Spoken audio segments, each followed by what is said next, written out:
Hey, I'm running a half marathon tomorrow. I'm in this luxurious apartment hotel room thing in Scunthorpe. Now, Scunthorpe is like an hour's drive from Sheffield, so I absolutely did not need to stay overnight, but I just prefer being able to take race mornings a little bit more leisurely, and I can have a little warm-up jog down to the stadium, do my backdrop, and then go finish warming up and head to the start line, and it just reduces the stress on race day a little bit. Now, I've basically done my carb load. If I was a proper YouTuber who put more than 3 seconds thought into anything they filmed, then I would have shown you the carb load, but I didn't film any of it. So you'll just have to believe me that I had a bowl of pasta and a bunch of sushi, and some of those pencil sweet things, and 500 mils of electrolyte with creatine mixed into it, and I will try and have some more water before I go to bed. Shall we do a flat lay? That's something that YouTubers do, isn't it? All right, did I do it right? Is this how they do it? Okay, I think that looks all right. Yep, sore top, which I was vacillating for ages about splashing out on, but I did it eventually. Ultra Vanish carbon shoes. They're basically the only carbon plated shoes I can get my weird toes into. And those shorts are twisted running. They've got loads of pockets in. Really enjoyed running in them, so we're going with those. Right, literally nothing else to tell you about right now, so I'm just gonna chill out, watch stuff, maybe read, maybe have a video call with my friend, get a good night's sleep, and I'll see you in the morning. Morning. I'm going to talk quietly because I think there's probably people still asleep in this building. Right, we have 500 mils of electrolytes and creatine to get down. In a few minutes I'm going to put a coffee together, and you know we've got the Belgian buns for our pre-race meal.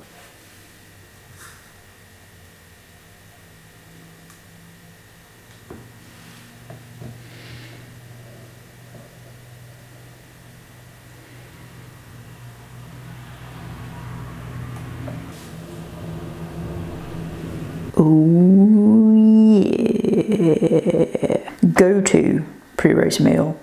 Just works. It just works. It's perfect. Every time. I'm never going to stop. Alright, we're just under 2 hours out from the race start, so my tasks now are to get the rest of this bottle of electrolytes down and just go over my race plan and strategy. Overdosing on the electrolytes this morning because if you watched my previous video, you'll know that I'm quite prone to getting stitches, particularly at certain times of the month. So I'm going overboard a little bit on the electrolytes just to try and mitigate that today, because it'll suck if I get a stitch mid-race. The target is 140, so I'm going to go out with the 140 paces, assuming there's 140 paces. I think there will be, it's a big enough race, and hang with them until 16k, providing my body doesn't betray me and knock me out with a stitch. But the plan is to try and run through the stitch if that does happen, tears and all. So hang with them until 16k, and if I'm feeling too comfortable at that point, I'll push on and we'll just go for sub 140. If I feel like crap, then I'll hang with them and hang on to them until the end, and maybe just kick in the last kilometre or something. Fueling is 1 caffeine gel on the start line, and then I've got this squeegee of homemade gel to have every 30 minutes during the race. I'll have roughly 1 gel's worth every 30 minutes, and then I've got like an extra gel in there just as a bit of a mental kick in the last part of the race. Obviously there'll be some GPS drift, so I need to make sure I go through the 5k signage marker at 23:45, 10k signage marker at 47:30, and then we should go through 16k in 1:16. And if I'm not on those paces, I know that I'm not on track and need to speed up, or the 140 paces are moving too slowly. So what I think I'll probably do is lap my watch at every 5k marker, just so it's more likely that the predicted lap pace on my watch is what I think I should be running, and it's more useful and accurate. All right, I'm going to stop whittering on and chill out for a bit. I'm going to do some mobility in like 40 minutes ish, just to activate some bits and pieces. I've forgotten my resistance band, so that was really stupid, but I'll just do some movements and whatnot to kind of warm the joints up slightly before I leave.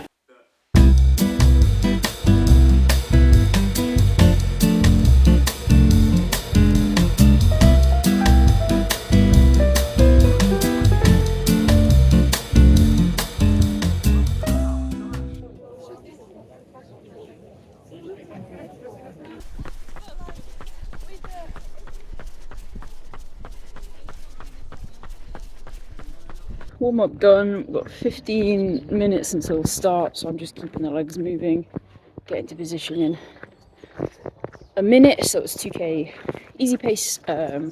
Used the toilets at the stadium, and then just did about 3 minutes of kind of like threshold, slightly faster than threshold, to wake the legs up a bit, and did some strides and some drills. I felt a little bit nauseous during stride number 2. But it didn't seem to come back in stride number 3. I think I'm just nervous. Sun's out though. That wasn't forecast. We were promised cloud, so it could actually get surprisingly warm. We'll see.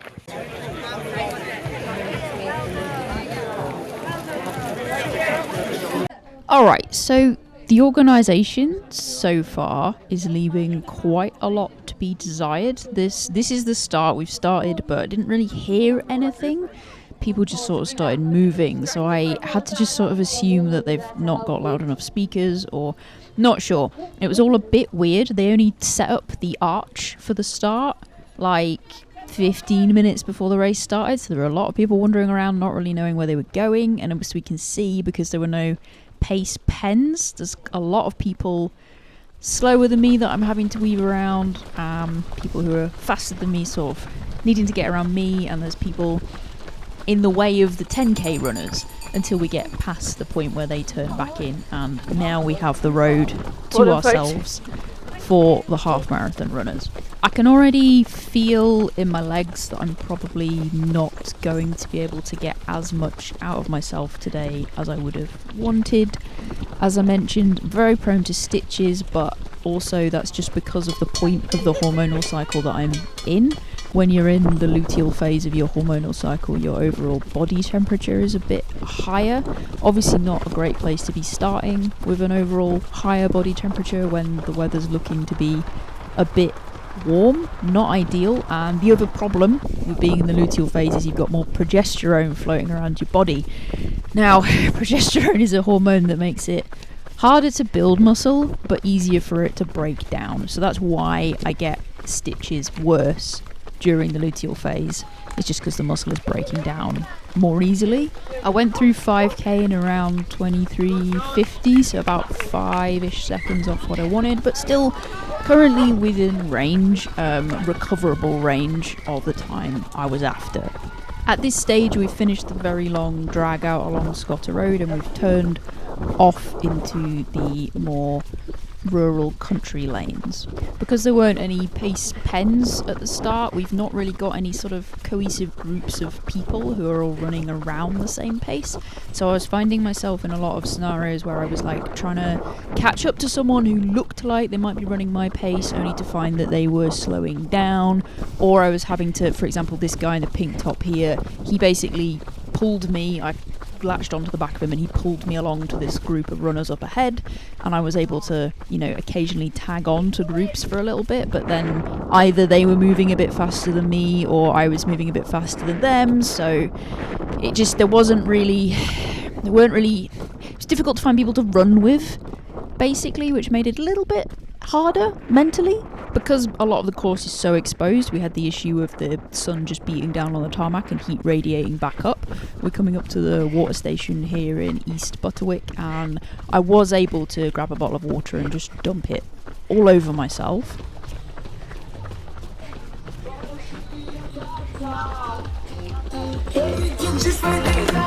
Bring it down there.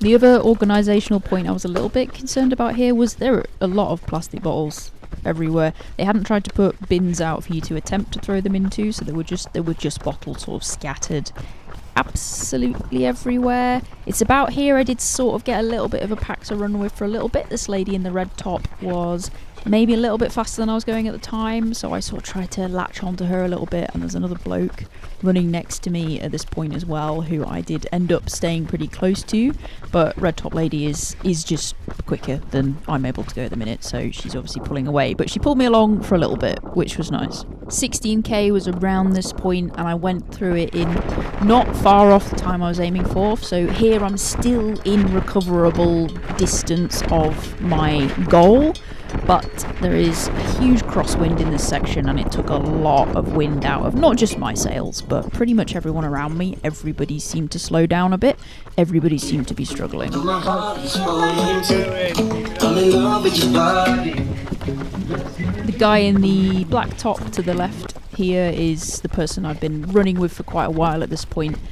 He seemed to be pacing a little bit more consistently than me and maybe having a better day than I was, so I was just trying to stay with him as much as possible because I figured that would give me the best chance of trying to get close to what I wanted, but the crosswind in these sections was just really sapping the energy out of everyone, I think, because he was slowing down a little bit as well, and it was kind of around this stage that I just really started to have a hard time. Like, my legs were just feeling kind of empty, and I was starting to feel at points a little bit faint, feeling a bit woozy. Not good. This slight incline to go over the M181 kind of did me in a bit.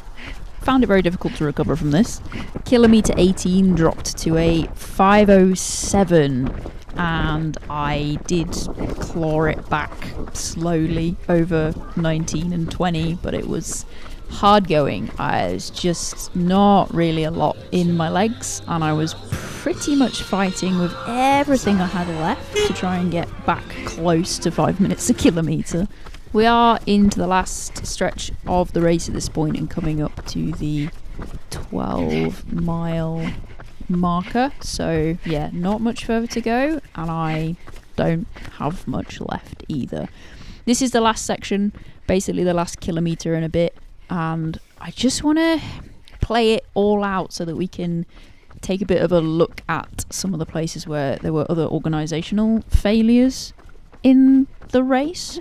I'm not feeling good at this point, but I'm really glad I wasn't having to deal with what the 10k runners were having to deal with earlier. Essentially, there were hundreds of people walking up this road to get to the start of the half marathon, and no cordons off for the 10k at all. So loads of people and the 10k runners kind of just having to run at them, I guess. And this is sort of manageable-ish because it's wide enough, but as we turn off into the road that leads towards the stadium, the same thing was happening here from reports I was getting. 10k runners, particularly the front runners of the 10k race, were having to just run into the crowd, which is that's not good. That's not on at all. Really, really bad organisation. There were no dividers or markers or anything. Yeah, not ideal, but essentially I'm just fighting for my life a little bit here. As you can see, the pace is they're barely getting under 5 minutes a kilometre, and I'm really trying to just make sure I'm pushing it with as much as I have, but without throwing up or cramping, because I'm too warm. I don't have the strength in my legs that I'd hoped I would have had another time of the month, but I'm just trying to give it as much as I've possibly got left, which at this stage is not a great deal, but we're doing our best. We're going along with this drone field runner here and just trying to use him to pull us along this last section of the course and hope that we can keep it rolling. And you can tell my form's starting to go a little bit here because my hands are all over the place. Normally if I'm running well, you're not going to see them in front of the camera because they'll be in the right place, but they're flapping around all over at the moment.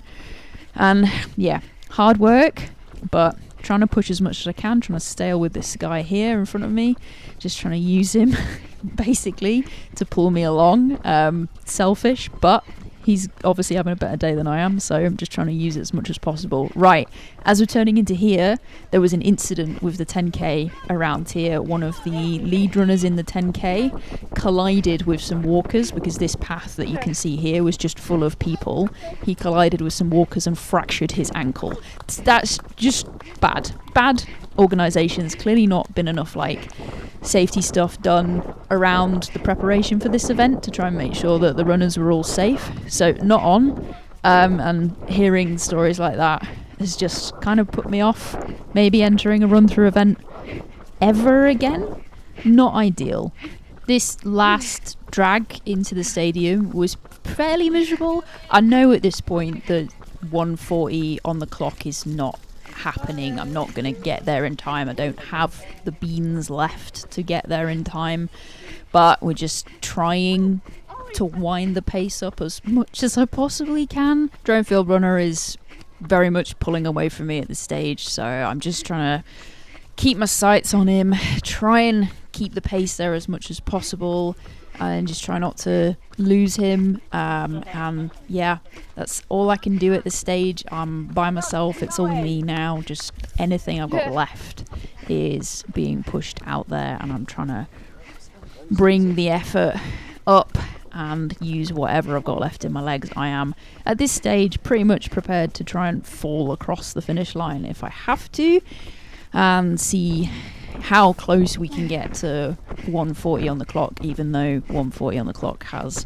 gone and is no longer possible. And this feels like a lifetime right now. I know I've got at least half a lap of the track to do once I get to the track, and I'm thinking, where's the track? Where's the track? Why am I not at the track yet? Why can this not be over yet? Oh, please, where's the track? Where is it? It's around this corner. Oh, there better not be more distance around this corner than I remembered.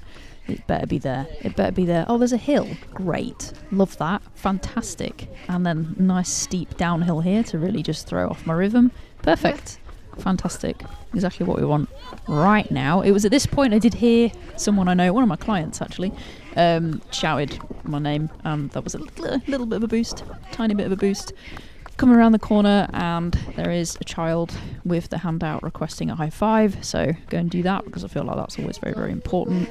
Try and avoid the steeplechase, not fall into the pit, and just try and do whatever I've got left. I'm struggling, really having a hard time trying to sprint, and as you can see by the pace, I'm not really managing that much more pace than I had been. This is a little bit pitiful looking back at it, but I'm doing our best. Into the finish, and yeah, that's glad to be over, I think.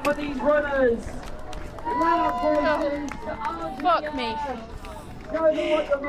Didn't really have much more than that left. My legs were super shaky. I'm walking quite slowly at the minute while I'm collecting all the free stuff, and I do feel like I really need to have a sit down, but know if I have a sit down it will be very difficult to get back up again, so just trying to keep moving until I can get through the finishing area. Wobbly as all hell. Well done, guys.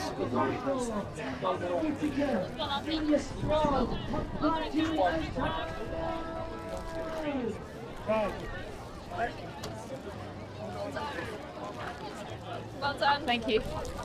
Well done, guys. Alright, let's have a little chat. Chip time was 1:41:33. I don't think I could have done much better on this particular day. Given the hormonal stuff and given the unexpectedly warm weather, really the forecast promised cloud. So it was genuinely a surprise to see blazing blue skies. It was warm out there. I'm not good in the heat, and I'm especially not good in the heat after training through British winter. So I'm happy with the effort, given that I just don't think I could have done much better in the conditions and with how my body's feeling on this particular day. Going into this, it was always going to be a case of this, although this is like the accumulation of following the Norwegian Singles Approach for 5 months, it was always very much this is a race I'm going to run, and then I'm going to move on to goals that are more important to me than flat road half marathons. So I was always going to be approaching this with a whatever happens on the day. There was never going to be like a backup race or anything like that. It was going to be this, do it, move on. Damage assessment. My legs actually feel fine, which is surprising because when I crossed the finish line they were really shaky and my hamstrings started to tense up, lock up a bit as I was like waiting for people that I knew to finish and whatnot. The walk back to the hotel seemed to sort that out, and I've been for a little bit of a walk around, been to the museum, lovely museum here, it's adorable, to get some food and whatnot, and then my legs feel all right. I feel like I've probably sorted out whatever muscle issues might have occurred if I'd just kind of like not really moved around that much or driven straight back home, for example. But my feet are not great. I'm not going to put them on camera because my right big toe is a bit gross. The toenail is still there. It remains to be seen whether it stays there at the minute. That's the shoes though. I really need to do some more thinking about shoes because I'm not sure those Ultras are good past 10k for me. My toes were just, I don't know whether they just expanded or my feet spread out, but they were shoved up against the front of the toe box. And I've got those Ultras in a size up from what I normally would use in street shoes. So genuinely a bit confused. I might just have to do some researching around for if I want to use carbon shoes in the future. The race itself, in terms of the organisation, was a little bit disappointing really. So this year North Links Half Marathon is organised by Run Through, whereas previously it's been organised by a company called Tape to Tape who do Grimsby 10k. I thought the organisation wasn't great. There weren't enough toilets, as is often the case. The backdrop was fine, that was very, very smooth. So the backdrop was smooth, but the start line was chaotic. There were no paces at all, which I hadn't been sure if there would be, but it was still a little bit of a surprise to see no paces at an event of this size.